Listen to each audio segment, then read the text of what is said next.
Sign it." Adrian Cross dropped the divorce papers onto the marble table and crossed his arms. "I don't have all day." Kate stared at the documents, her hands perfectly still. "You don't even want to talk about this." "There's nothing to talk about," he said. "You were fine for who I was 5 years ago. I'm not that man anymore." He picked up his pen, signed his own copy, and slid it toward her like a restaurant check. If you have never seen a man throw away a fortune and call it freedom, stay with us because this story will show you exactly what that costs. Subscribe to our channel, follow every part until the very end, and tell us in the comments what city you are watching from. We want to see how far this story travels. Kate Hale signed the papers. She did not cry. She did not raise her voice. She pressed the pen to the line, drew it across in a single clean motion, and set the pen down with a quiet click that somehow echoed louder than anything Adrian had said in the past 20 minutes. She straightened the documents, aligned the edges, and pushed them back across the table with both hands, the way a person slides a completed transaction to a bank teller. "There," she said. "Done." Adrian had expected tears. He had been bracing for them, the pleading, the shaking voice, the appeal to 5 years of marriage, the accusations, the long dramatic scene he had privately rehearsed, counters to in the bathroom mirror that morning. Instead, he got nothing but that one quiet word and the sound of her chair being pushed back. She stood. She was wearing a gray cardigan he had seen 100 times, soft and slightly oversized, the kind of thing she wore on ordinary Sundays when she had nowhere to be. Her hair was pulled back simply. She was not wearing much jewelry, just small pearl earrings that had belonged to her grandmother, she had once told him, though he could not now remember the details of that conversation. She looked to him exactly as she always had, unremarkable, gentle, the kind of woman who blended into a room. She picked up her bag from the chair beside her, a worn leather tote she had carried for years, the kind that accumulated small creases and soft scuffs, the way a life accumulates small memories. She looped it over one shoulder. "Take care of yourself, Adrian," she said. She walked to the door of the penthouse. Her steps were even. Not hurried, not dragging. Even. She did not look back. The elevator doors opened and she stepped inside, and then she was gone, and the penthouse felt enormous and very quiet, and Adrian stood at the marble table with his signed divorce papers, and the inexplicable, irritating sensation that something had just gone wrong, though he could not have said what or how or why, because on paper, everything had gone exactly according to plan. He poured himself a drink. He told himself it was relief. He was very good at telling himself things. Adrian Cross had built himself from the ground up, or so he believed. And that belief was the most important architecture in his life. More important than the penthouse, more important than Cross Dynamics, more important than anything else he owned. He had grown up in a small town in Ohio, the son of a contractor who worked too hard and earned too little, and he had decided at 17 that he would never be his father. Not because he did not love his father, but because he had seen what it looked like to give everything to a life that did not reward you.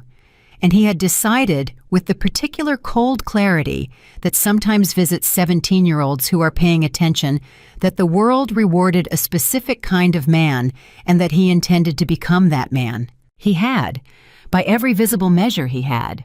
Cross Dynamics was a mid-sized tech firm that had made Adrian genuinely wealthy. Not celebrity wealthy, not the kind of wealth that put your face on magazine covers every quarter, but the serious, quiet kind that meant he never looked at a price before ordering something, and that his financial team operated out of a separate office, and that when he walked into rooms, people repositioned themselves slightly toward him, the way plants lean toward light. He had met Kate at 28 at a conference where she had been working as an assistant for one of the panel moderators. She was quiet and competent and laughed easily, and he had been drawn to her in the way that very driven men are sometimes drawn to stillness, the way a person who lives in a city craves a long walk somewhere without traffic. He had not thought about her background much. She had been vague about her family in the way that people who have had complicated childhoods sometimes are, and he had not pushed because frankly he had been too busy pushing in every other direction. They married. She ran their home with extraordinary competence. She remembered every person he had ever mentioned in passing, every birthday, every preference, every minor logistical complexity that made his life run without friction. She was warm and attentive and deeply quietly intelligent in ways he had noticed but never quite examined the way you notice a well-engineered machine without stopping to understand its components. But she was not ambitious, not publicly, not in the way that he had started needing as Cross Dynamics grew and as his world began to demand a different kind of wife, the kind who appeared in photographs well, who commanded a room, who reflected back to the world the version of Adrian Cross he was building. And then he met Jessica Vane. Jessica was 26 with 2 million followers, and the kind of beauty that was specifically engineered for documentation. She existed in photographs the way certain buildings exist for postcards. She was loud in a way that people called charismatic. She wanted things constantly and talked about wanting them in a way that Adrian found electrifying because she wanted the same kinds of things he wanted: visibility, status, arrival. She told him he was extraordinary. She told him he had been wasting himself. She told him over a dinner that cost more than Kate's monthly grocery budget that a man like him deserved to be seen. He had come home that night and looked at Kate in her gray cardigan and felt for the first time something close to impatience, and the impatience had grown. It had taken him 4 months to decide, and then 2 weeks to do it. He had told Kate on the Tuesday morning efficiently the way he delivered presentations to his board. He had used phrases like growing apart and different trajectories and the next chapter of my life. And Kate had listened without interrupting, seated at the kitchen table with both hands wrapped around her coffee cup, and when he was finished, she had simply asked, "Is there someone else?" And he had said yes, because Adrian Cross did not at least lie to people's faces. She had nodded slowly. "Okay," she said. "Thank you for telling me." That was all. He had been waiting for the scene. He had never gotten it. Now 3 days later, the papers were signed, and Kate Hale was gone.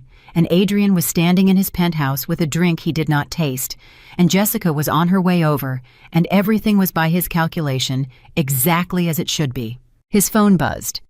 "Jessica, on my way up, dress for dinner, we're going to the Meridian thing."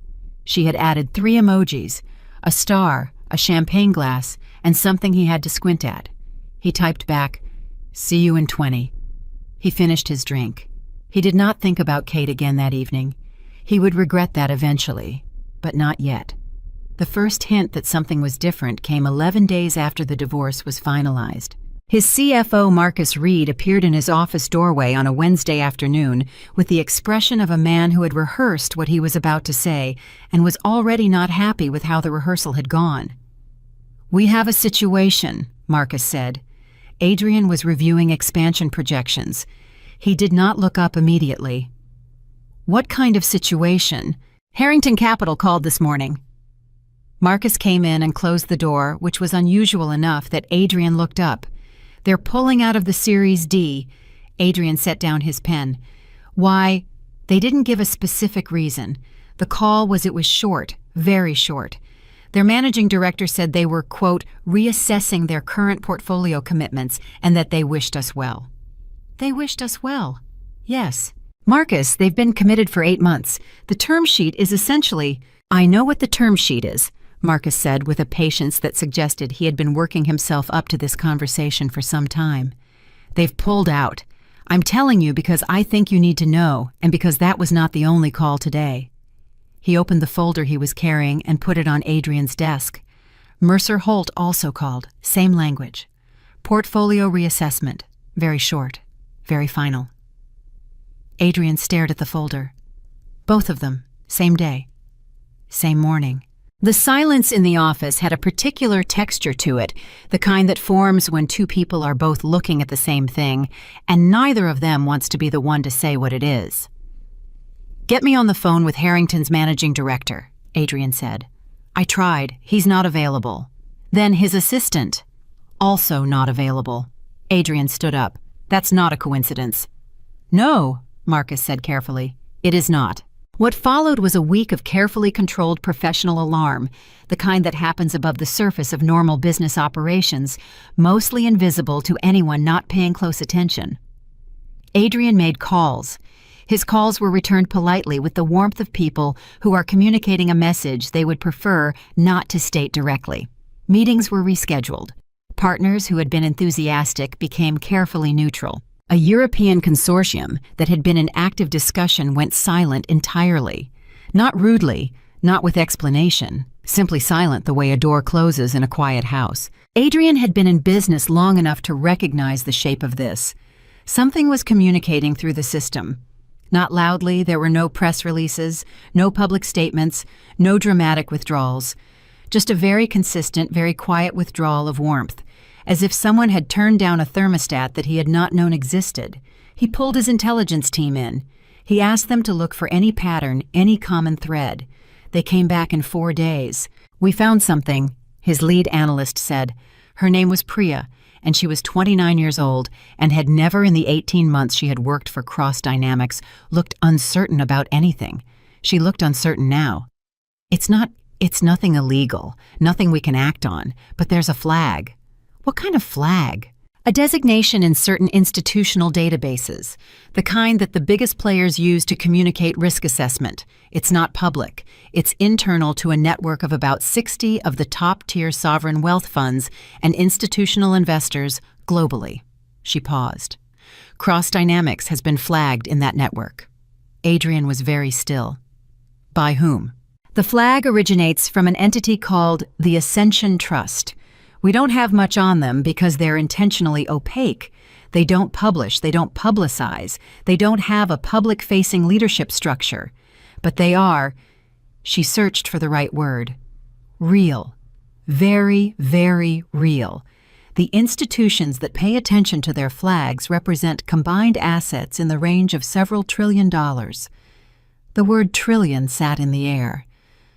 "Why would Ascension flag us?" Adrian said. "We don't know. They don't explain their flags, they just issue them." Adrian thought for a long moment. "Can we reach them? Is there a contact, a representative, anyone?" "We've been trying. There is no public contact mechanism. They reach out to you, apparently not the other way around." He sent Priya out and sat in his office alone for a while. He thought about who might have enough reach to trigger something at that level. He went through his list of business enemies, of deals that had gone badly, of rivals who might have both motive and connection. He ran through it 3 times. He did not think about Kate. He would not make that connection for another 2 months. Jessica had moved into the penthouse within 3 weeks of the divorce. She arrived with 7 suitcases, a ring light, a dedicated camera setup, and opinions about the interior design that she communicated with the confidence of someone who had never been told her opinions were optional. "This kitchen is sad," she said on the first evening standing in the kitchen that had cost $200,000 to install. "It photographs gray. We need warmer tones.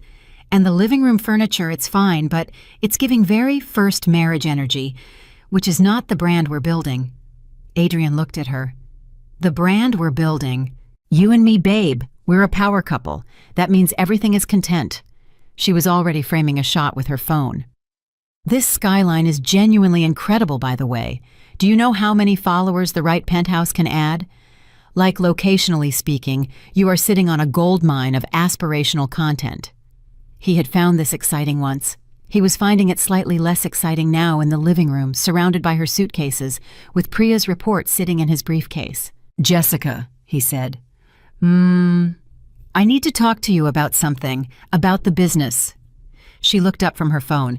"Is this going to be a long thing? Because I told Camille we'd be at her launch by 9. A flag has been placed on Cross Dynamics by a major institutional entity. It's affecting our funding." She lowered her phone by about 3 inches. "Okay. What does that mean practically?" "It means investors are backing away. It means our Series D is in trouble. It means I need to be working this problem." She processed this for a moment. "But you'll fix it, right? Because the Vienna thing is next month, and I've already arranged the content strategy for that trip, and I really need Jessica." "What?" "I just told you the company may be in serious trouble." She tilted her head slightly. "I heard you, and I'm asking if you're going to fix it. You always fix things. That's literally your whole—" She gestured at the apartment at him at the skyline. "This whole thing." He looked at her for a moment. "Yes," he said. "I'll fix it." He went into his office and closed the door. He called Marcus. He called his lawyer. He called 3 people who owed him favors and 1 person he did not particularly like, but who knew people he needed to know. He worked until 2 in the morning, and when he came out, Jessica was asleep in the bedroom, and the ring light was still set up in the corner of the living room, and there was a champagne glass with a lipstick mark on the coffee table, and the apartment felt in that moment very large and very empty. He picked up the champagne glass. He washed it. He stood at the kitchen window and looked out at Manhattan, all that bright density of ambition and money and striving, and for the first time since the divorce, he thought about Kate. He thought about how she used to be awake when he worked late.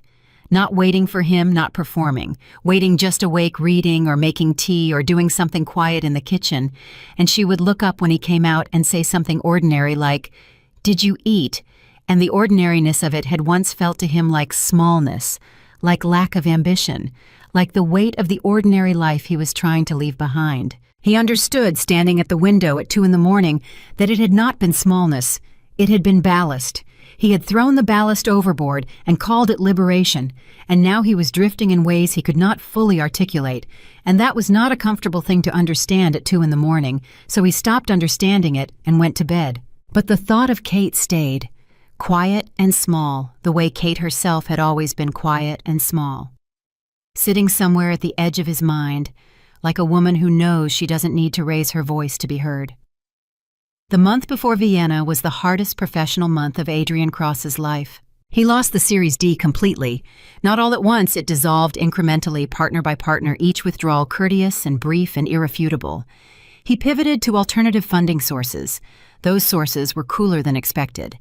He reached out to relationships he had cultivated over a decade. Some responded. Most were carefully unavailable. His public profile was still intact. He was still photographed at events, still mentioned in the right publications, still invited to the right dinners. The surface was smooth, but the surface was all that was holding.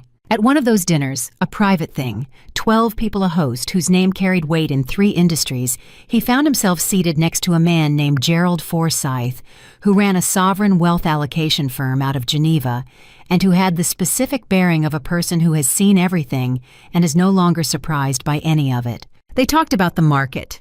They talked about tech valuations. They talked about Vienna, which came up because 3 other people at the table were also going to the Golden Masquerade, an annual event that Adrian had known about peripherally for years, but had never attended, had never been invited to, had considered a slightly mythologized rumor, until the invitations apparently became real enough that people discussed them at dinner.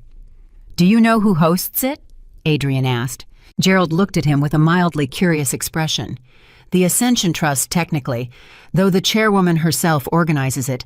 This year is the first time she's hosting in person, apparently. Usually it's through representatives. He took a sip of his wine. Very unusual woman. I've seen her once at a distance. She has the kind of presence that makes a room rearrange itself. Adrian's hand tightened very slightly on his fork. What's her name? Publicly, no one uses it. Everyone in those circles just calls her by her family name. Vanderbilt. The fork made a small sound against the plate. Vanderbilt, Adrian said. The Hale Vanderbilt line specifically. There's a whole structure to it. The trust is ancient, private, essentially ungovernable from the outside. Billions doesn't begin to cover it. The kind of money that predates the concept of new money. Gerald smiled slightly. Old doesn't mean stagnant, though. Whoever this woman is, she's modernized the whole apparatus. She's put Ascension on a completely different footing in the last 2 years. Much more active. Much more deliberate about where it places and removes its influence. 2 years, Adrian said, and his voice was very level. Give or take. Something shifted over there around that time frame. New leadership, new philosophy. The people who know. The people who don't find out the hard way. Gerald looked at him with the pleasant neutrality of a man who is not quite saying something. You're going to Vienna. I received an invitation, yes. Then perhaps you'll meet her. Gerald returned to his food. I hope you do. She's quite something. Adrian drove home that night very fast and very carefully, which is what he did when his thoughts were moving faster than he wanted them to, and he went to his office and sat down and pulled out a piece of paper, actual paper, which he rarely used, and wrote a name at the top of it. Catherine Hale Vanderbilt. He stared at it for a long time. Kate had never once mentioned that name, not the Vanderbilt part. She had been Kate Hale, just Kate Hale with her gray cardigans and her worn leather tote and her grandmother's pearl earrings, and she had lived in his penthouse and managed his life, and never in 5 years given him the smallest indication that she was anything other than what she appeared to be. He thought about the timing. The trust had become more active 2 years ago. Kate had been with him 2 years ago. Kate had left 8 weeks ago. The flag on Cross Dynamics had appeared 11 days after the divorce was finalized. He pulled out his phone. He searched for anything public on the Ascension Trust. He found almost nothing, a few references in financial journals, careful and vague, the kind of language used to describe things that are powerful enough not to need description. He searched for Catherine Hale Vanderbilt. He found even less. He searched for Kate Hale. He found photographs of his own wife at events he had attended standing slightly to his left, in photographs that were nominally about him. She was always slightly to his left. He had never noticed that before. Standing at a precise, comfortable distance, neither hiding nor presenting herself, just there. Watching. He put his phone down. His heart was doing something unusual which he identified as fear, and which he did not like at all, because Adrian Cross had not been afraid of something in a very long time. He picked up his phone again and sent his assistant a message. Vienna. I need everything arranged. Full preparation. This is the most important event of the year. He sent the message. He looked at the piece of paper with Kate's full name on it. He folded it carefully and put it in the inside pocket of his jacket close to his chest, and he told himself it meant nothing, and the fact that he kept it rather than throwing it away was the only honest thing he did that entire night. The invitation arrived on a Tuesday, printed on cardstock so heavy it felt like holding a piece of architecture. No logo, no excess language, just a date, a location, and 4 words beneath the address by personal selection only. Adrian had held it for a full minute before setting it down, and then he had picked it up again because the weight of it demanded to be held. Jessica had seen it on the kitchen counter that evening and immediately photographed it. "This is incredible content," she said. "A masked ball in Vienna. Do you know how cinematic that is? I'm thinking black gown, full glam, and we document the whole trip from the airport forward. The followers will lose their minds." "It's not a content trip," Adrian said. "It's a business meeting. Everything is content, babe. That's the whole point." She was already scrolling through something on her phone. "I need to find a designer who can do a custom mask. Something that reads powerful but also feminine.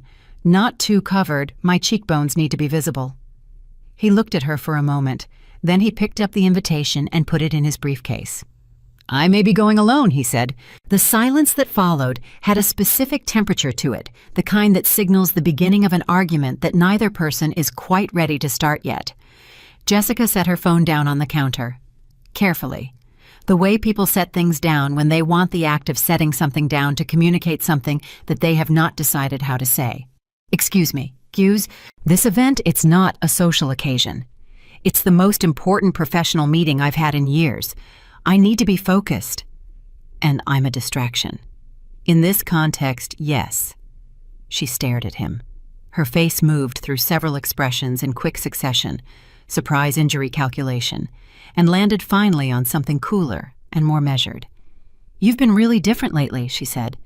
"You know that like something is off with you. The company's in trouble. I told you that." "Right, but you've been off since before all this funding stuff, since the divorce." She folded her arms. "Since Kate left." He went very still. "That's not relevant." "Isn't it?" She tilted her head slightly, and in that moment, she was sharper than she usually appeared, sharper than the ring lights and the follower counts, and the champagne glass with the lipstick mark sharper and younger, and more perceptive than he had wanted her to be. "You never talk about her, like not once. And when someone never talks about something, it's because they're thinking about it all the time. Jessica, I'm just saying. Vienna is a business trip. I'll be back in 4 days." She looked at him for another long moment. Then she uncrossed her arms, picked her phone back up, and walked toward the bedroom. At the door she stopped without turning around. "Get me something nice from the hotel," she said. "Something expensive." And then she was gone.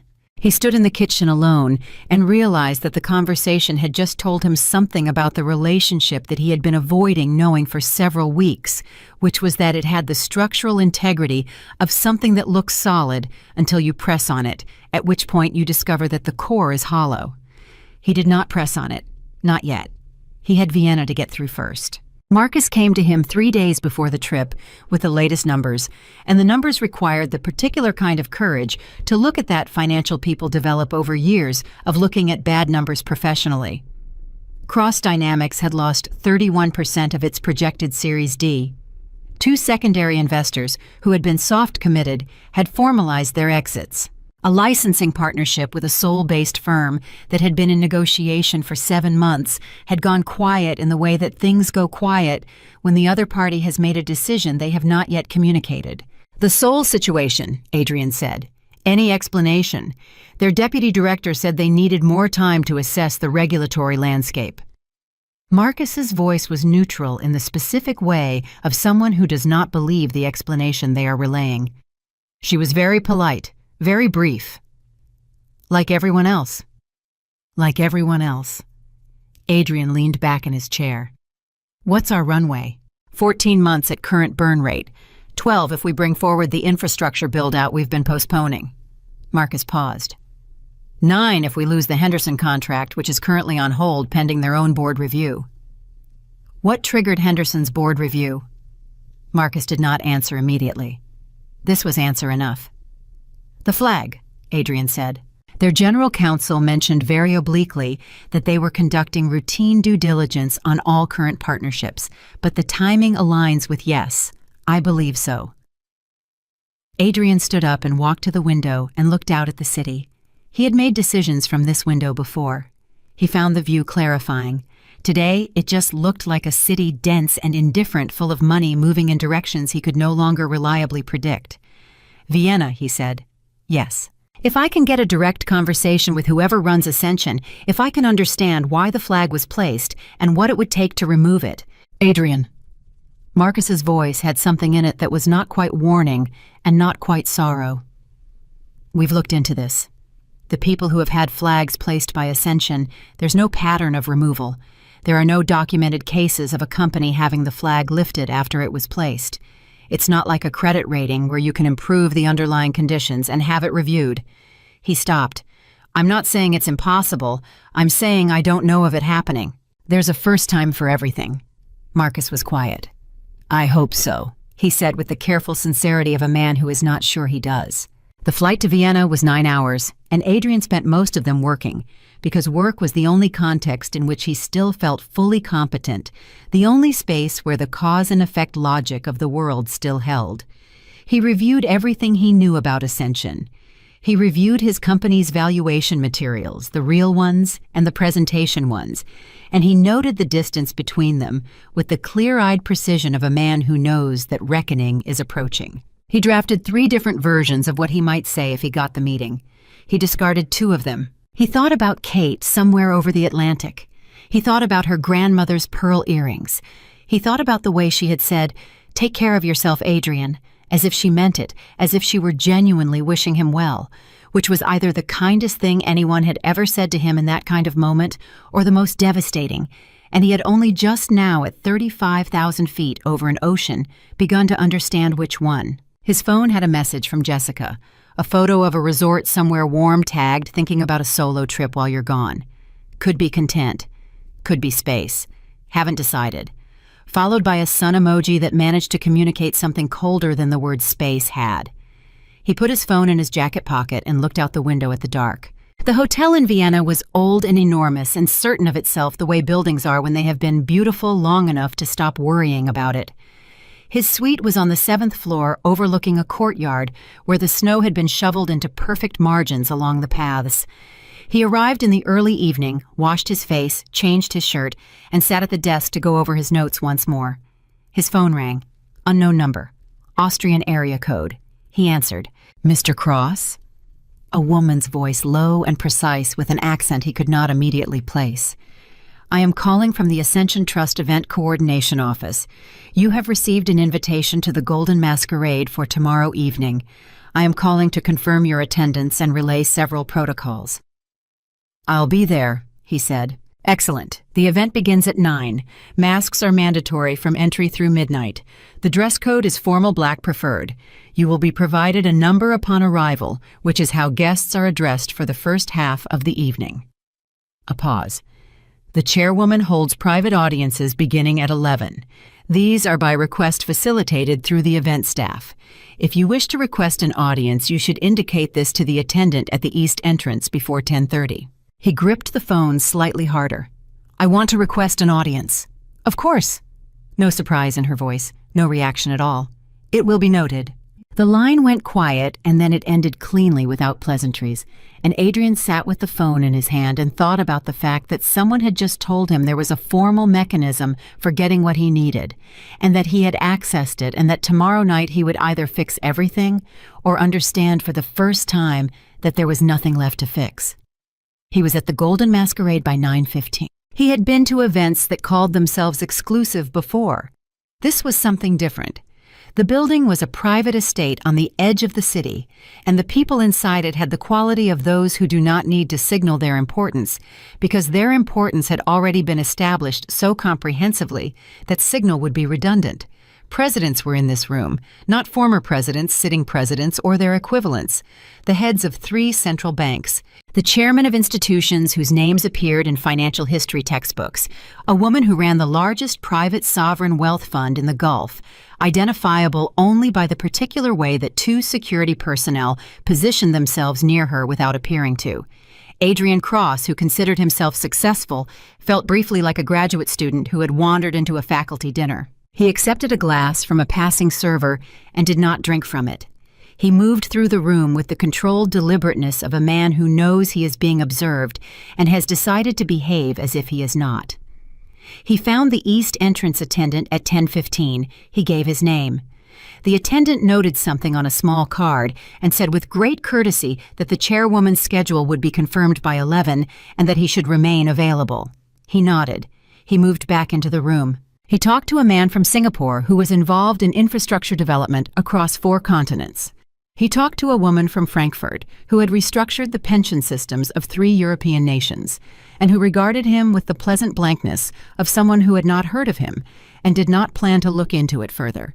He talked to Gerald Forsyth, who was there as Adrian might have known he would be, who raised his glass slightly in greeting and said, "Vienna agrees with you," in a way that communicated the opposite.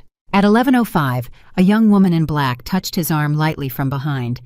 "Mr. Cross, the chairwoman is ready." His stomach moved in a way that he would not have called nerves because he was Adrian Cross, and he did not get nervous, but that is what it was. He followed her through a side corridor, through 2 sets of doors, and out onto a private balcony that overlooked the estate's garden, lit below by warm light that turned the snow into something that looked purposeful like decor.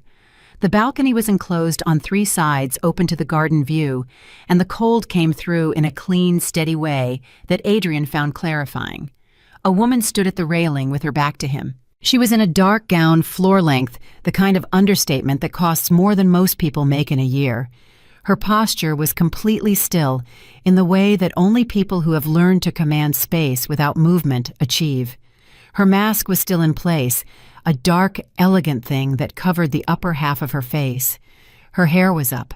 Something about the line of her neck, the angle of her shoulders, the particular stillness of her. She turned around, and Adrian Cross felt the floor of the world drop out from under him. She reached up and removed the mask. Kate. His Kate in a dress that cost more than his first car, with her hair arranged by someone who understood how to make simplicity look like a sovereign act. And her eyes, those same gray eyes he had looked into for 5 years, across dinner tables and morning kitchens, and ordinary Sundays were now looking at him from a face that had not changed at all and yet was completely different because the context had changed, and context is everything. And the woman standing at this railing in Vienna, at the center of a room full of the most powerful people on earth, was not a woman he had ever actually known. "Hello, Adrian," she said. His voice did not work for a moment. He made it work. "Kate. Catherine," she said pleasantly, not correcting him with heat, just correcting him. "Catherine Hale Vanderbilt, though you could have known that at any point. I never hid my name. You simply never asked." He stared at her, His mind was moving very fast and producing very little that was useful. "You're the chairwoman." "I am." "Of Ascension?" "Yes." This is how long—" He stopped, reorganized. "How long have you known about all of this? The trust, the leadership?" "Always," she said. "I've always known. I was managing active portions of Ascension's portfolio while we were married. The complexity of the trust structure meant that it was never visible from the outside, but the work was real." She tilted her head slightly. "The gray cardigan was real too, for what it's worth. I genuinely liked that cardigan." Something about that detail cracked the professional surface he was trying to maintain and got beneath it. He crossed to the railing and stopped at a distance that was neither close nor far. "Why?" he said. Why the secret? Why did you stay hidden for 5 years in a life that was so much smaller than what you actually—" "Because I wanted to know who you were," she said simply. "Not who you were to the right kind of wife. Not who you were when there was something to gain. Who you were to someone you thought had nothing." She looked at him steadily. "I wanted to know if you could love a person rather than a position." The silence on the balcony was very complete. "Kate, you told me I was holding you back," she said. Her voice did not waver. It was the voice of a woman who has already processed every feeling attached to these words and arrived somewhere beyond them. "You told me you needed someone who fit your future, in front of a lawyer, in front of papers in our home." She paused. "So I signed, because you told me everything I needed to know." He opened his mouth. He closed it. "I didn't flag your company out of anger," she continued. "I want to be precise about that. Ascension doesn't act on emotion. We act on assessment. And the assessment of cross dynamics, when I looked at it properly, really looked at it not as your wife, but as the person I actually am, revealed things that would have come to light eventually, regardless of our marriage. The valuation irregularities, the code origin issues, the way your employee compensation structure was designed." She looked at him calmly. "I moved faster than the market would have. That's the only difference."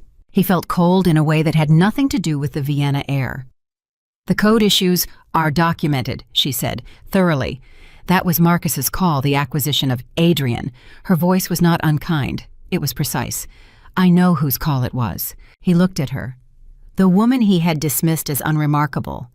The woman he had left for a girl with a ring light and a follower count and opinions about kitchen aesthetics. The woman who had lived quietly inside his life for 5 years while holding more power than any person he had ever met. He felt something he had not felt since he was 17 years old in his father's house in Ohio, watching the particular mathematics of effort and reward, and that something was the specific shame of having made a calculation that turned out to be catastrophically wrong. "Is there anything I can do?" he asked. She considered the question with the seriousness it deserved.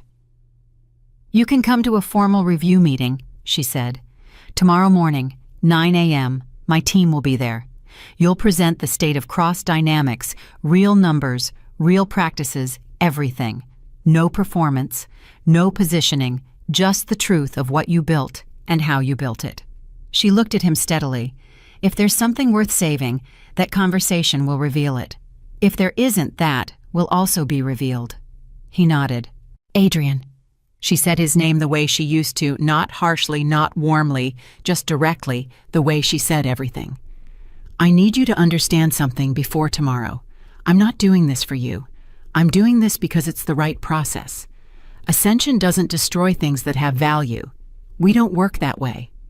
She paused. "But we are completely permanently honest about what has no value, and we act accordingly." He looked at her. "And what do you think I have, value or no value?" She held his gaze for a long moment. Her face was unreadable in the way that very still water is unreadable because there is so much beneath it that the surface gives up trying to show it. "Come to the meeting," she said. "Find out." She put her mask back on. She turned and walked back through the balcony doors into the light and the music, and the doors closed behind her with a soft, definitive click, and Adrian Cross stood alone on a private balcony in Vienna, in the cold, looking out at a garden he would not remember holding a champagne glass he had never drunk from, and understanding for the first time in years, perhaps for the first time in his adult life, that he was looking at the actual shape of what he had thrown away. Not the money, not the power, Not the access or the influence or the institutional weight of a name he had never bothered to learn. The person who had sat across from him at 1,000 breakfasts and known exactly who she was and waited and watched and given him every opportunity to know her. He had looked at her and seen a simple housewife in a gray cardigan, and she had let him.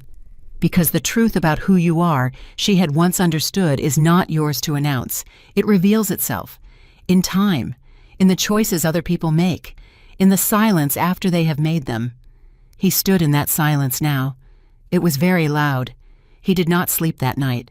He lay in the hotel bed and looked at the ceiling and ran the meeting on the balcony through his mind the way you run a film you cannot stop watching, not because you enjoy it, but because the image has burned itself into something behind your eyes and will not release you until you have understood every frame of it. Kate's face when she turned around, the mask coming off, the particular quality of her stillness, the kind that is not emptiness but its opposite, the stillness of someone who has so much contained inside them that movement would be imprecise. He had been married to her for 5 years. He had not known her at all. That was the thought that kept arriving every time he tried to push it aside and think practically about tomorrow's meeting, about numbers, about what he was going to say to a room full of Ascension's people in 9 hours. He had not known her at all. Not because she had deceived him, she had said as much, she had never hidden her name. The name had simply never mattered to him because she had not seemed like someone whose name would matter. He had looked at Kate Hale and seen what he expected to see, and what you expect to see is what you look for, and what you look for is what you find, and he had found exactly the version of her that confirmed everything he already believed about his own life and its requirements. He got up at 5:30. He showered. He put on the best suit he had brought, which was very good because Adrian Cross had always understood that a suit was a position before it was clothing. He sat at the desk and went through his files one more time. The real numbers, the real practices.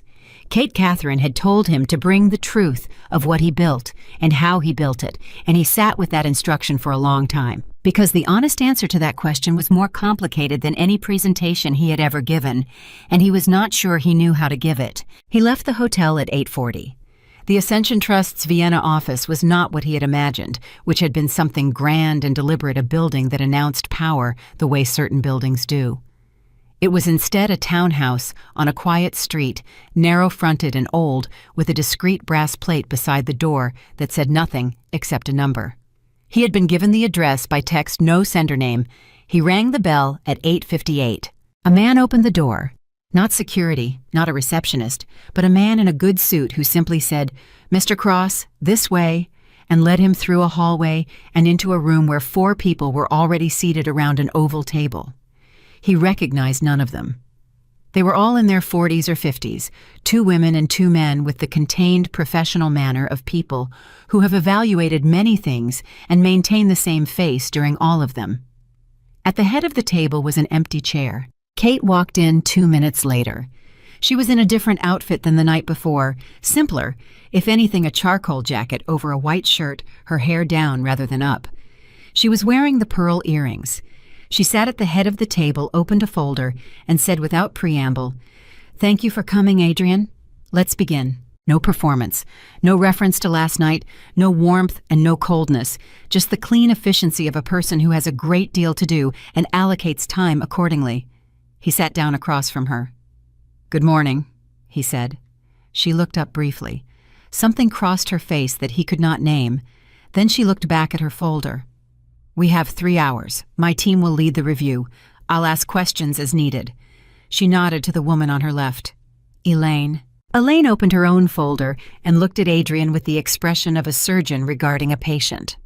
"Let's start with the Series B acquisition, the Morrow Technologies deal 2019. And they began. What followed was the most grueling professional experience of Adrian Cross's life, which was notable given that his professional life had included a hostile takeover attempt, 2 SEC inquiries that had come to nothing, and the complete collapse of a product line that had taken 3 years to build. The Ascension team went through Cross Dynamics with the particular thoroughness of people who already know all the answers and are asking the questions to see whether you will tell the truth or choose the version that flatters you. The Morrow acquisition, Elaine explained with the careful neutrality of someone reading from a factual document, had involved code that Morrow's original developers alleged had been incorporated into Cross Dynamics products without proper licensing attribution. The legal settlement had been private sealed and structured in a way that was technically compliant but operationally evasive. The code is currently running in 4 of your enterprise products, Elaine said. The attribution has never been corrected in any public documentation. Adrian said. The settlement was signed and agreed to by all parties. Yes, Elaine said. That's not the same as it being right. The second man, whose name was Thomas, walked him through the valuation methodology Cross Dynamics had used in its Series C, which had projected revenue curves based on user growth assumptions that were, Thomas explained with precise courtesy, significantly more optimistic than any internal forecast had privately supported. The gap between what your team believed internally and what was presented externally is about 40%, Thomas said. The word for that gap, in most regulatory contexts, is material misrepresentation. It's aggressive forecasting, Adrian said. Not every company has a 40% gap, Thomas said pleasantly. The third person, a woman named Grace, focused on employment practices, specifically the non-disclosure agreements that junior employees had been required to sign agreements that were, she explained, structured in a way that prevented them from reporting certain kinds of concerns to regulatory bodies, which was in several jurisdictions where Cross Dynamics operated illegal. Adrian listened to all of it.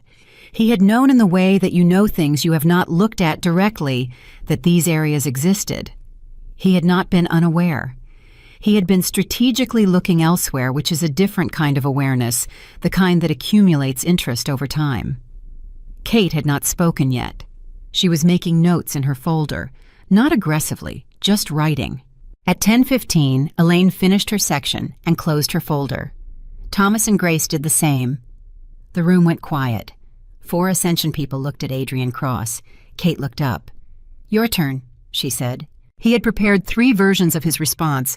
He looked at her face, and all 3 versions became unusable because all 3 were in varying degrees the kind of response you give when you are still primarily interested in the outcome for yourself. And he understood, looking at her, that response would not work here. Not because she would see through it, though. She would, but because he would know he was giving it. And for the first time in a very long time, he found he could not do that. He took a breath. The Morrow Code should have been attributed publicly. The settlement resolved the legal liability, but it didn't correct the record. That's mine to own. He looked at Thomas. The Series C projections I told Marcus to build to the upper end of plausible because I needed the round to close, and I told myself it was optimism. It wasn't. I knew what I was doing. He paused. The ND, as our general counsel flagged the jurisdictional issue in 2021. I put the review on hold because we were in the middle of the Henderson negotiation, and I didn't want the distraction. That was a choice, a bad one. The room was quiet. Kate had stopped writing.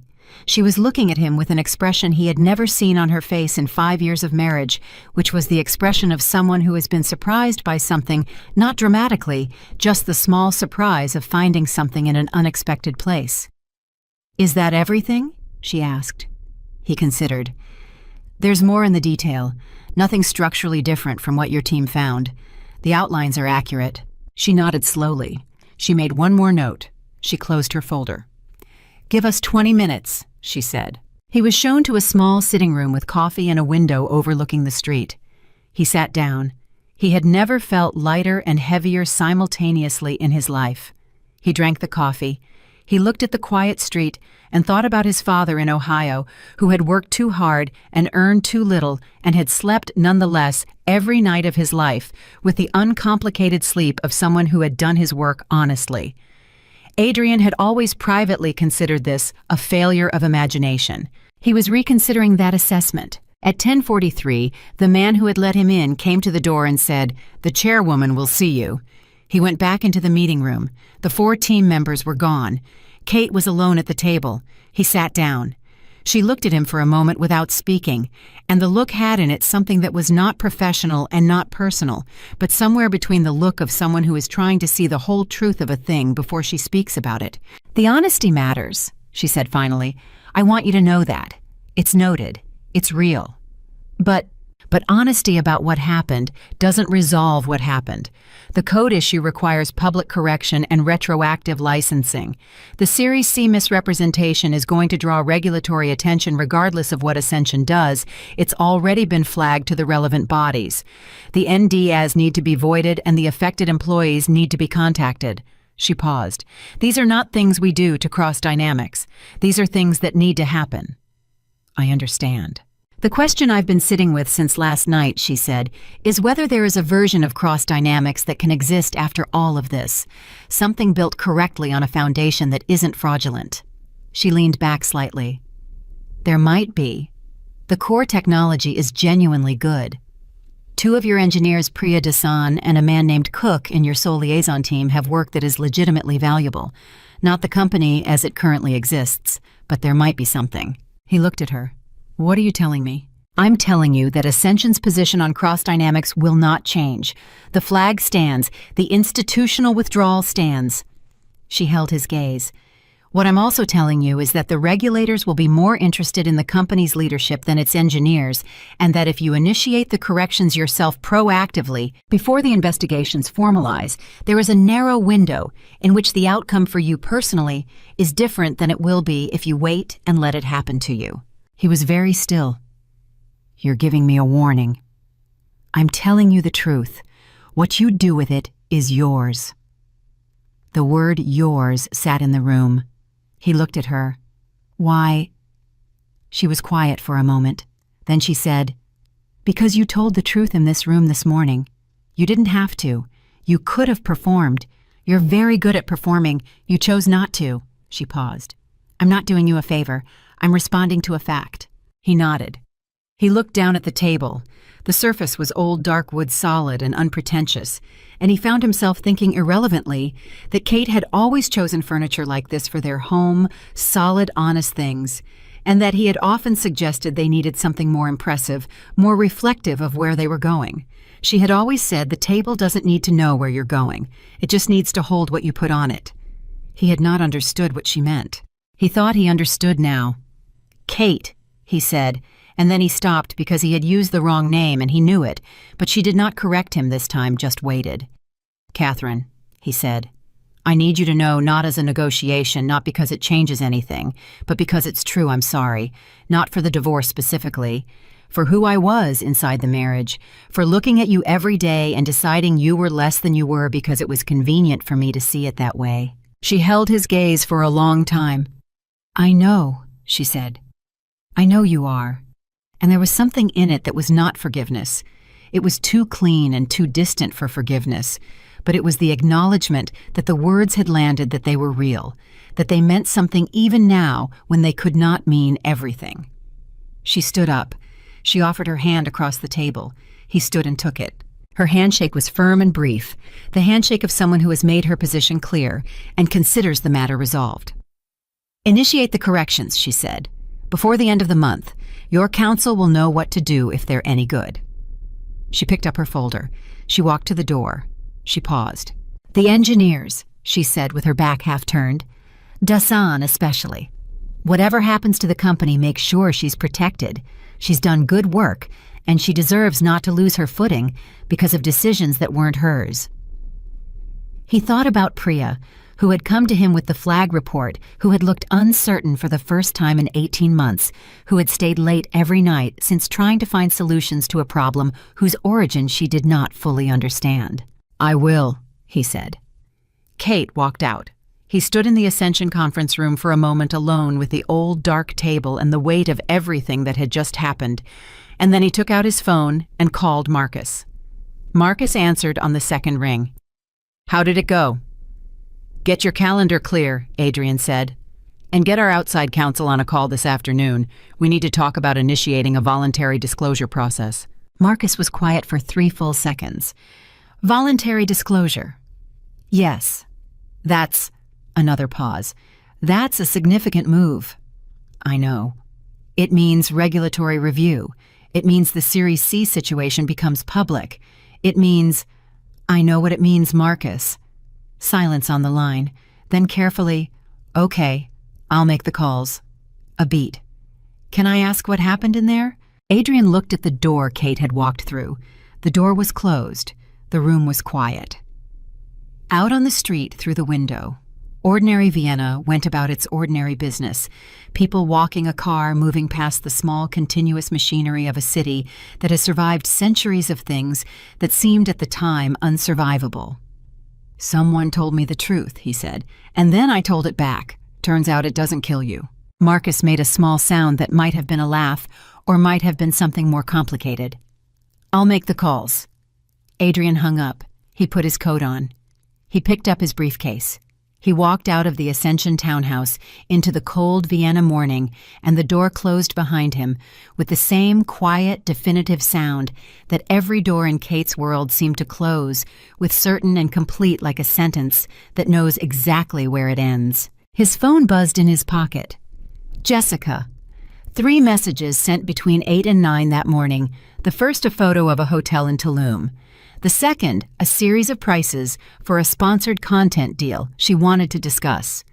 The third, a brief and to-the-point message reading, "Where are you? You were supposed to call." He stood on the street and read all 3. He thought about what Kate had said on the balcony. She told him he was extraordinary. She told him he had been wasting himself. He put his phone back in his pocket without responding. He had a car to catch, a flight home, a company that was about to go through the hardest thing it had ever gone through, and a set of choices that would determine what, if anything, emerged on the other side.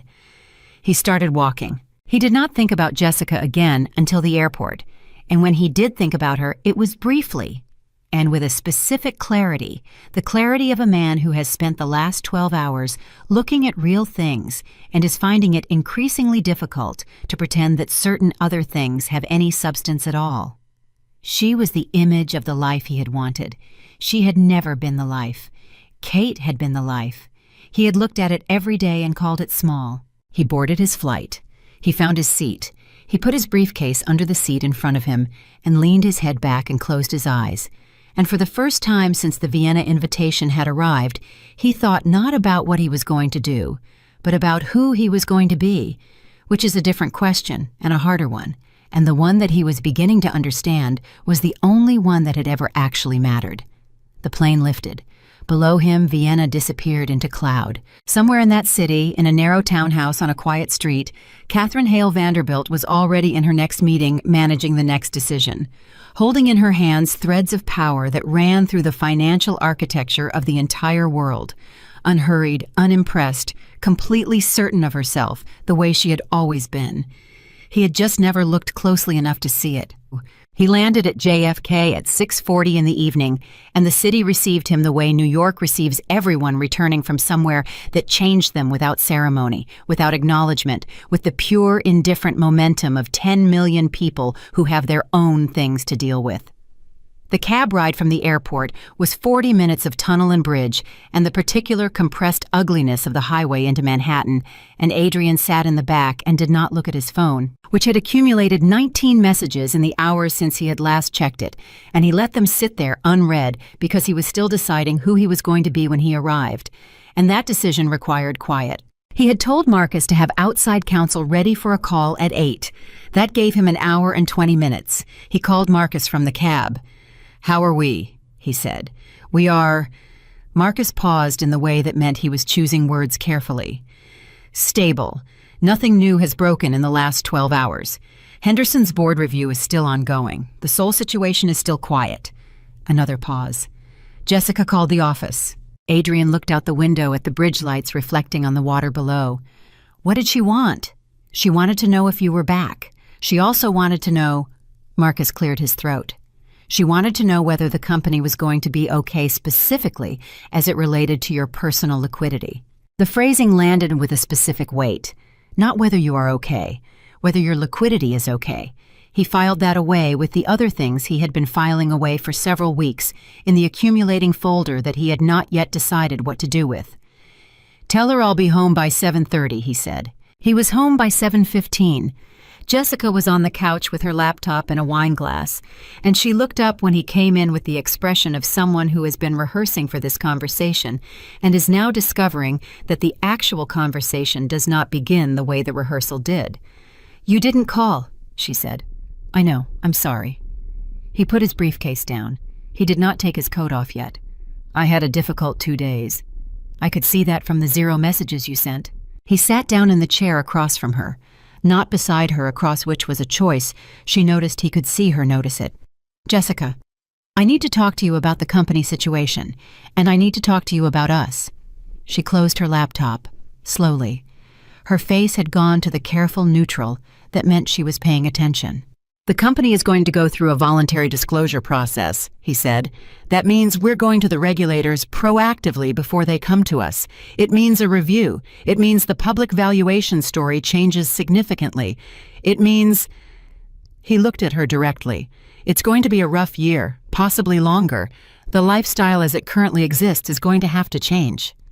She said nothing for a moment. Then, "How much change?" "Significant." "Like—" She gestured vaguely at the penthouse. "Possibly including this, yes. I don't know yet. We'll know more in 60 days. She looked at him. She looked at the apartment. She looked back at him. "What happened in Vienna?" He considered how much to say. "I got clarity," he said, "about the company, about what needs to happen." "Did you see her?" The question came out straight and clean, no performance around it. And he understood that she had been building up to it for 2 days, maybe longer. "Yes," he said, "I saw Kate. And I found out some things that I should have known before." He met her gaze. "She's not who I thought she was. She has—" He stopped, restarted. "She has a great deal of power in the financial world, more than I understood. The flag on the company originated with her."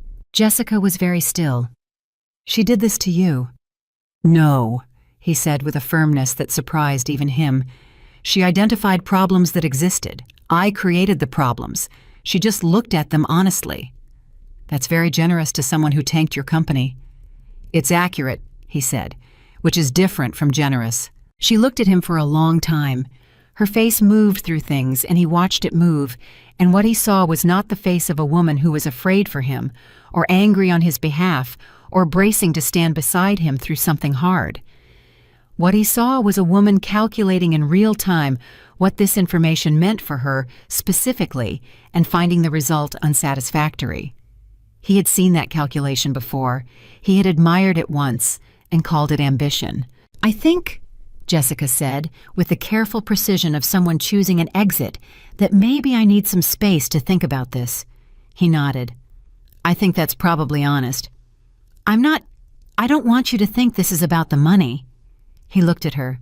She looked away first, which told him everything. "Take whatever time you need," he said. "Take the Tulum trip. I mean that, genuinely take it." She looked back at him, and something in her expression shifted some final layer of performance. The star emojis, the content strategy, the brand.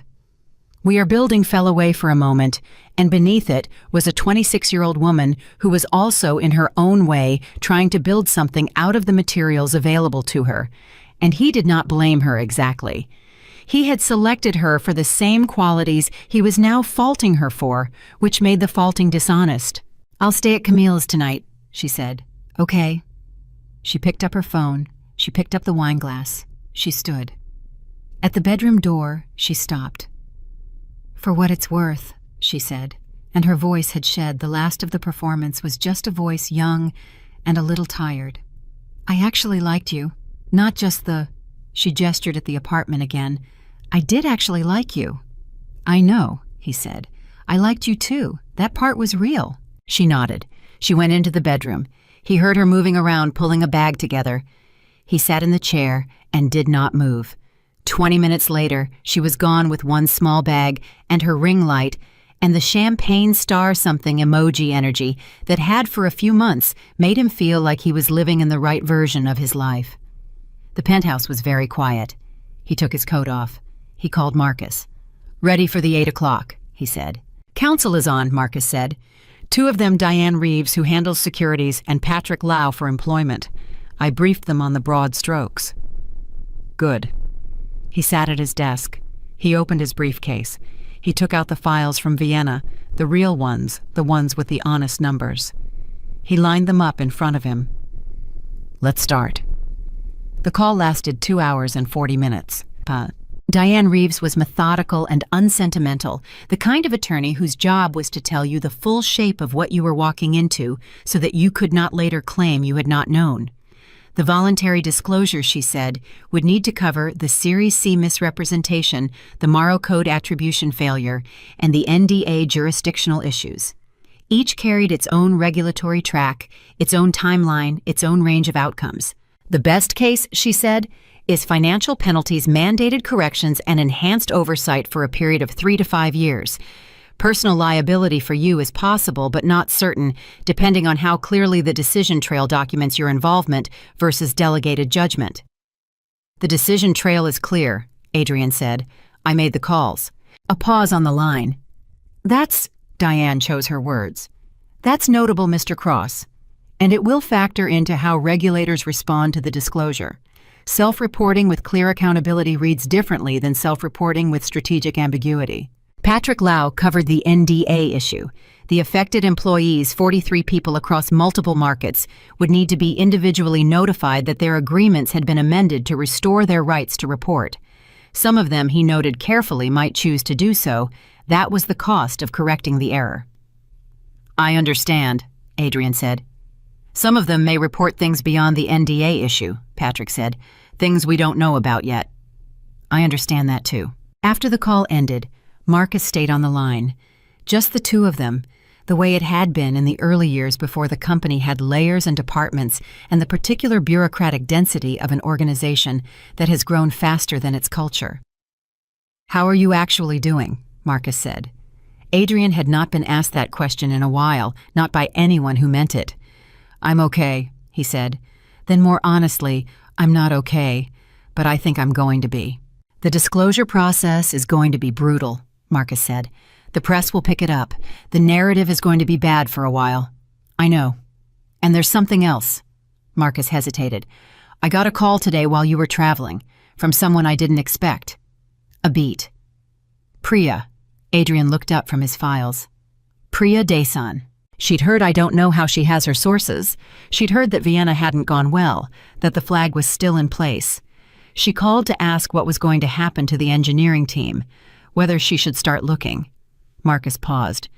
She didn't call for herself. She called because the 3 junior engineers on her team have mortgages, new ones. She wanted to know what to tell them. Something moved in Adrian's chest. Not guilt exactly, something more complicated, the specific weight of understanding the downstream consequences of decisions you made in offices while other people made life plans around your company's apparent stability. Tell her to come in tomorrow, Adrian said. Tell her I'll talk to her directly. Okay. And Marcus, he stopped. Thank you for staying through this. I've been with you 11 years, Marcus said. I'm not going anywhere because it got hard. I stayed when you were difficult. Staying when you're trying to be better is considerably easier. Adrian hung up. He sat at his desk alone. He thought about Priya calling on behalf of her team's mortgages. He thought about 43 employees whose NDAs had been wrong from the beginning. He thought about the Morrow developers, whose code had run in 4 products for 3 years without attribution. He thought about all the small decisions he had made in the interest of the company, which was in the interest of his vision, which was in the interest of his identity, and how those decisions had accumulated into a structure that Kate had looked at with clear eyes and called exactly what it was. You didn't build a company, you built a scheme. She hadn't said those words in Vienna, but she had said them in every precise documented fact her team had laid on that table, and the meaning was identical. He opened his laptop. He began drafting the disclosure framework. Not the legal filing, Diane would handle that, but his own personal statement of what had happened and why and what he was doing about it, the kind of statement that no attorney would advise and that he was going to write anyway because he had told the truth in that Ascension conference room and found it survivable, and he intended to keep going in that direction, regardless of whether it was strategically optimal. He worked until 2 in the morning. He was still at his desk at 2 in the morning for the second night in a row, but the quality of the 2 in the morning was completely different from every other 2 in the morning he had spent in this apartment. Before 2 in the morning had been the time of expansion, bigger projections, more aggressive timelines, the intoxicating arithmetic of building something larger. This 2 in the morning was the time of accounting which was harder and slower and produced none of the exhilaration, but had in it something he recognized dimly from a very long time ago from his father's house in Ohio, from the face of a man who worked honestly with his hands and slept without difficulty. He saved his draft. He closed his laptop. He stood up and stretched and went to the kitchen and made himself a cup of tea because Kate had always made tea at this hour and he had always made coffee, and tonight the coffee felt wrong, and sometimes the smallest adjustments are the ones that tell you the most about where you have arrived. He stood at the kitchen window with his tea and looked at Manhattan and let himself see it differently than he usually did not. As territory, not as a measure of distance from Ohio, but just as a city complicated and imperfect and full of people who were all in their various ways trying to figure out the difference between what they had built and what it had cost them. He had a press conference in 2 days. Diane had recommended 3 days, but he had said 2 because every additional day was a day in which he was still choosing delay over honesty, and he was done with that particular choice. His phone showed one new message sent at 11:47. Unknown number. He opened it. It was 4 words. The engineers are protected. No signature. No context needed. He read it twice. He set his phone on the counter. He looked out the window for a while longer. She had made calls on his behalf, quietly, without announcement. Not because she owed him anything, she owed him nothing less than nothing, but because she had told him Priya's work was valuable, and she meant what she said, and when Catherine Hale Vanderbilt said something, she did not require credit for following through. He thought about 5 years of that. 5 years of a woman who meant what she said and followed through without requiring credit, and how he had looked at that quality every day and classified it as smallness. He finished his tea. He went to bed. He slept, which surprised him. Not well, not long, but genuinely, which was more than he had managed in the last several weeks combined. Something had settled in him. Not resolved resolution was a long way off, perhaps permanently off, but settled the way sediment settles in water when the current finally stops. In the morning he called Priya. She answered immediately, which told him she had been expecting the call. "I heard you called Marcus yesterday," he said. "I did." Her voice was steady. She had always been steady. He had always taken that steadiness for granted. "I needed to know what to tell my team." "Tell them they have jobs," he said. "I can't tell you exactly what those jobs will look like in 6 months because I can't tell you exactly what the company will look like.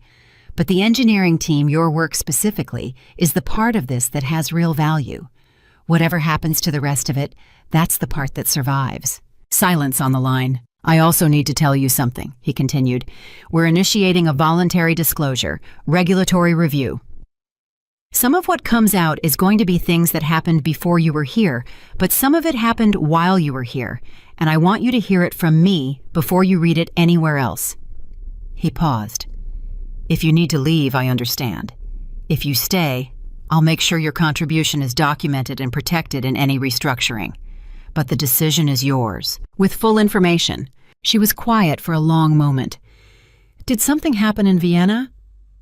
He was struck again by how often that question was being asked, and by how different the true answer was from any version he could give out loud. "Yes," he said. "Something good or something bad." He thought about it. "Both," he said, at the same time, which is apparently how the real things go. Another silence. "I'll stay," she said, "for now, and I want to be in the room for the disclosure prep." "You will be." He hung up. He had 3 calls before the press conference prep. He had a statement to finalize. He had 43 names on a list that Patrick Lau had sent overnight. 43 people who needed to receive notification that the agreements they had signed were being voided, that their rights were restored, that the company was acknowledging the error. He picked up the list. He looked at the names. Real people with mortgages and plans, and the ordinary complexity of lives built around the assumption that the institution they worked for was operating honestly. He had asked Kate once early in the marriage what she thought made a company genuinely worth something. She had thought about it for a moment, she always thought before she answered, which he had found slow, and was now understanding was precision, and she had said, whether the people inside it can trust it, not the investors, not the market. the people inside it. He had said that was idealistic. She had said it was foundational, and there was a difference. He put the list in his briefcase. He put his coat on. He went to the elevator. The doors opened. He stepped in. The elevator descended and the numbers counted down.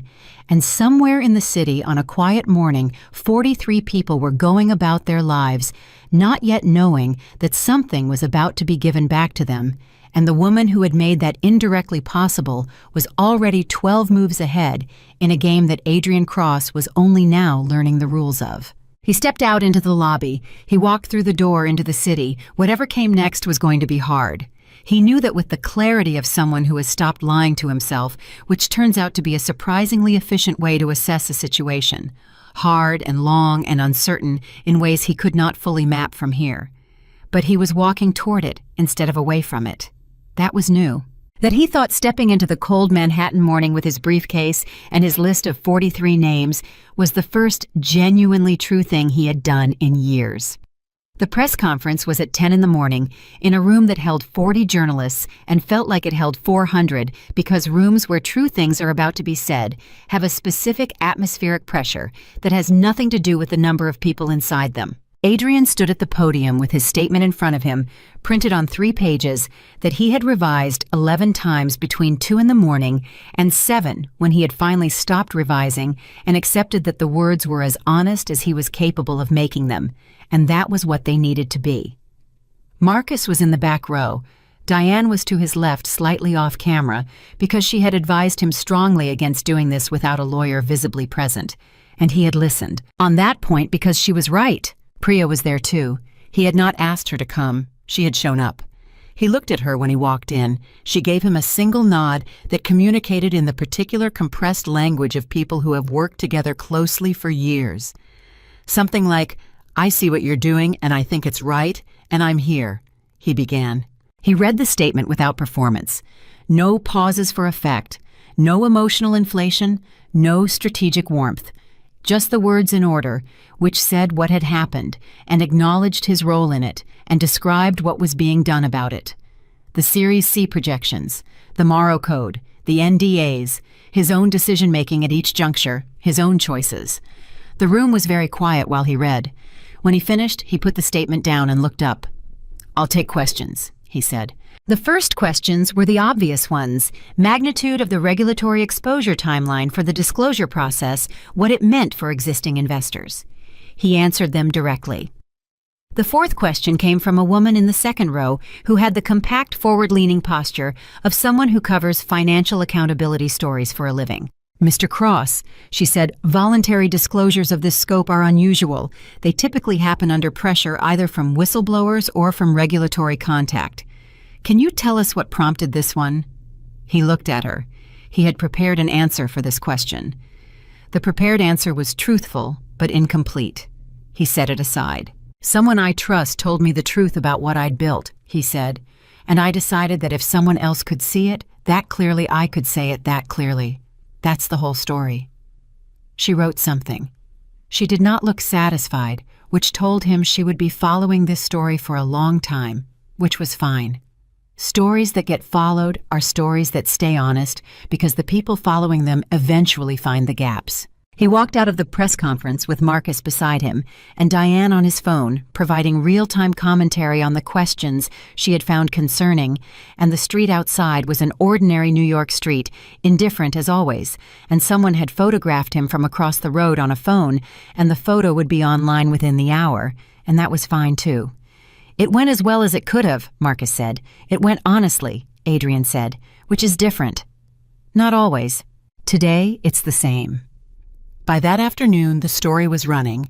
Financial press, then general press, then the particular ecosystem of financial social media where analysis and speculation and outrage cycle through each other rapidly and produce a specific kind of heat that is not quite journalism and not quite rumor, but something in between that moves faster than either. Cross Dynamics stock dropped 14% by close. Adrian watched the number on his phone with the detachment of someone watching weather-relevant, real, not personally surprising. He had known it would drop. He had known worse might come. What he had not quite prepared for was the personal coverage. By evening, several outlets had connected the voluntary disclosure to his divorce to the Ascension Trust flag, and with varying levels of accuracy to the identity of Kate as Catherine Hale Vanderbilt. The Vanderbilt name had its own gravitational pull in financial media. Stories about the Ascension Trust, normally impossible to report on because the trust generated no public-facing information, were suddenly everywhere. All of them incomplete, most of them wrong in interesting ways. His phone had a message from an unknown number at 6:17, same number as the forward text from 2 nights before. It said, "You did it correctly. That's noted." He read it. He put his phone down. He sat with it for a moment, the particular sensation of being seen accurately by someone you have badly misjudged, which is a specific kind of grace that you cannot ask for and cannot manufacture and can only receive with the humility it requires. Jessica's name appeared in 2 of the articles briefly as the girlfriend in the context of the divorce narrative. She had posted nothing on her social media since the night she left for Camille's. He had not contacted her. He suspected she was watching the coverage and running her own calculation, and that the calculation was not resolving in favor of reconnection. He found he could not summon a strong feeling about this, which itself told him something that he had probably known for weeks. 3 days after the press conference, the SEC made contact. Diane took the call and reported back to Adrian with the specific professional calm of someone who has navigated this before and is choosing her tone carefully. "They're not hostile," she said. "The voluntary disclosure changes the dynamic significantly. They want documents and a formal interview. I'll handle the logistics. The interview will be in about 30 days. "Fine," he said. "Adrian," she paused, "you should know this is going to take approximately 2 years to fully resolve. The penalties will be real. The oversight period will be real. There will be days when it feels like you traded a short-term problem for a much longer one." "I know. I need you to know it on the hard days, not just today." "I know," he said again more slowly. "I grew up watching my father come home tired every night from work that was honest and not especially rewarded. I spent my whole adult life deciding I would never live like that. And somewhere in that decision, I stopped understanding the difference between tired from honest work and tired from pretending." He stopped. "I understand it now. I can hold it." Diane was quiet for a moment. "Okay," she said. "I believe you." The Henderson contract did not survive. The board review concluded, as these reviews tend to conclude when the news cycle is running against you, in a decision to terminate the partnership pending regulatory resolution with the possibility of re-engagement at a later date, a phrase that in Adrian's experience meant never, with a polite door left ajar. He received the formal notification on a Tuesday morning and read it and put it in the regulatory file and moved to the next item on his list, because the list had become how he organized the process of accountability item by item, and stopping to grieve each loss was a luxury that the list did not permit. Priya had stayed. She had done more than stay. She had become, over the 3 weeks since Vienna, the most valuable person in the building. Not because her engineering work had changed, but because everyone in the company was watching how leadership handled pressure, and Priya was the one person who appeared to know what to do with the answer, which was to keep working on real things with real precision and let the work speak for what it was worth. He called her into his office on the 4th week. "I need to tell you something," he said, "about the restructuring." She sat across from him with her notebook open because she always had her notebook. He had taken her readiness for granted for so long that seeing it now clearly felt like the adjustment of a lens that had been slightly wrong for years. "Cross Dynamics as it currently exists is going to wind down," he said. "The regulatory process, the investor withdrawals, the valuation correction, the math doesn't hold together for the full company. But the core engineering work, your team's work there, is interest in that specifically, real interest, from a firm I trust." He held her gaze.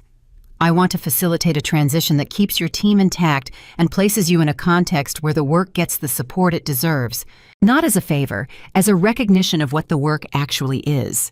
She looked at him for a long moment. "Who's the firm?" he told her.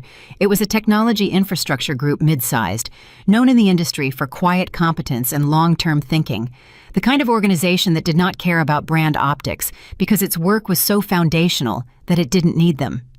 Priya knew the name. Her expression moved through something recognition calibration, a question she decided to ask. How did this connection come about? He was honest. Someone with reach made an introduction. I didn't ask for it. It arrived. She looked at him. She was smart enough to understand the implication without requiring it to be spelled out. The same someone as the 4 words the other night, she said, which told him that she knew about the text, which meant Marcus had told her, which meant Marcus considered her inside the circle of people who needed the full picture. He did not confirm it or deny it. He said, "The introduction is real and the interest is genuine and the decision is yours." She looked at her notebook. She looked at him. "My team's mortgages," she said, "are secure under any transition structure I can negotiate," he said. "That's a condition, not a hope."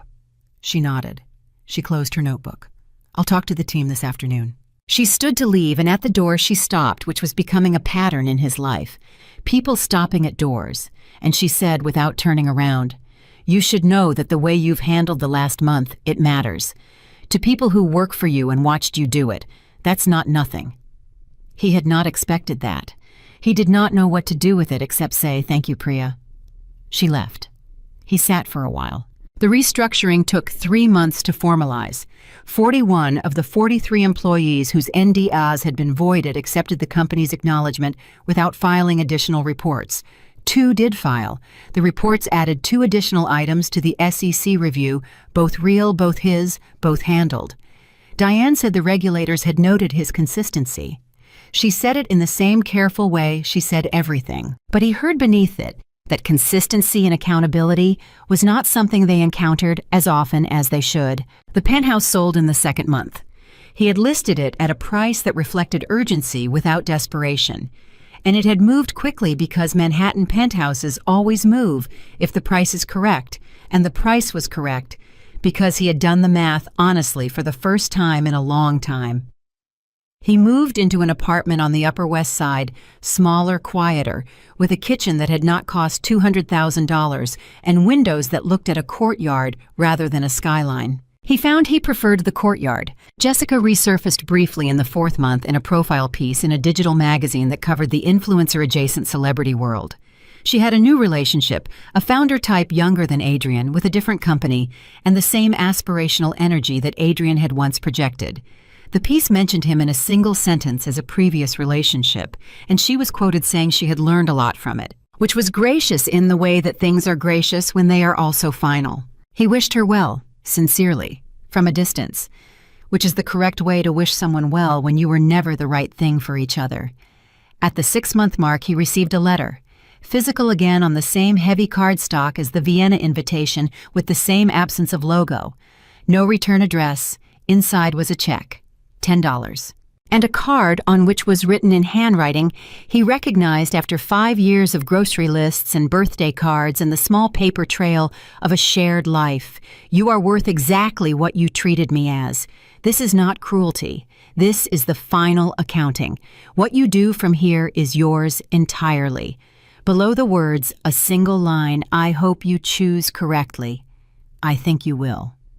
No signature. None needed. He held the check for a long time. $10. The judgment was exact, and it was surgical, and it was, he understood also in its specific way, a door being closed with the same quiet finality as every door in Kate's world. Not a wall. A closed door. The difference matters.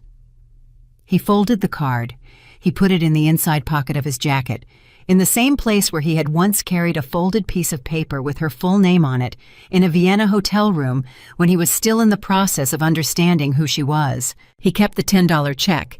He did not deposit it. He framed it.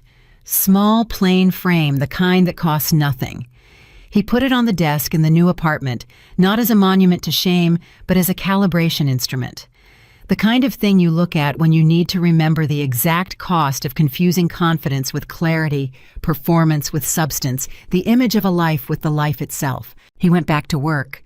Different work, not building the next thing for the sake of building the next thing, but consulting case by case with companies that needed someone who understood from the inside what it looked like when the foundation was wrong. He was good at it.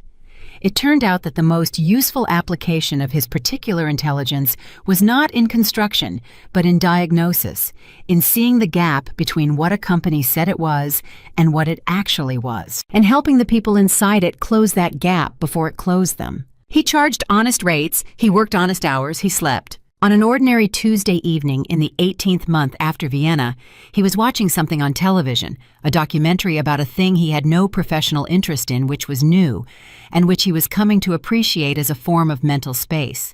He had not previously allowed himself when his phone showed a news alert. He did not usually read news alerts in the evening, but something about the name in the preview made him open it.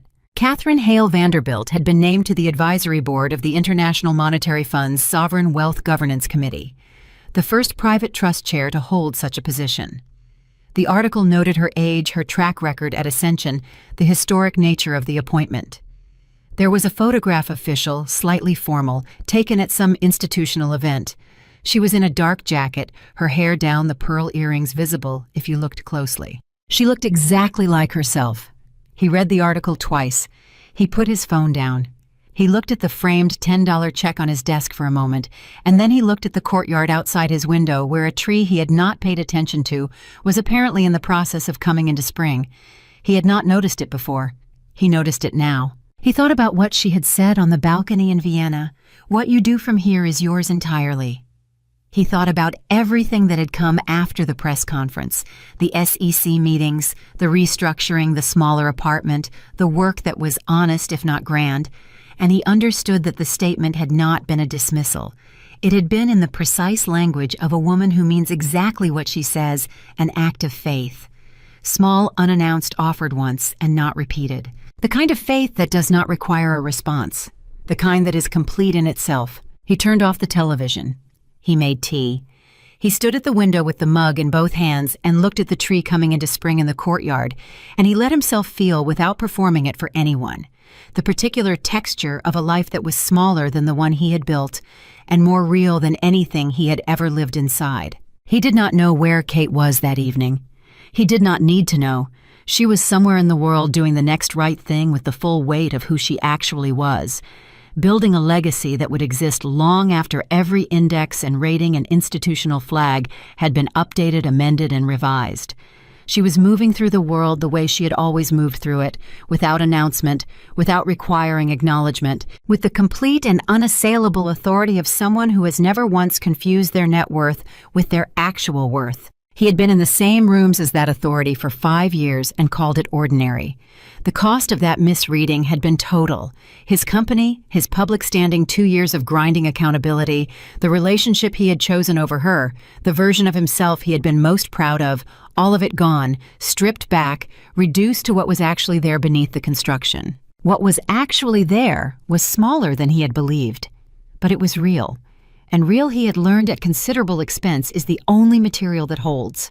In the years that followed, Catherine Hale Vanderbilt became exactly what her name and her judgment had always been, moving toward a figure of genuine global consequence, the kind whose decisions shaped institutions rather than reflected them.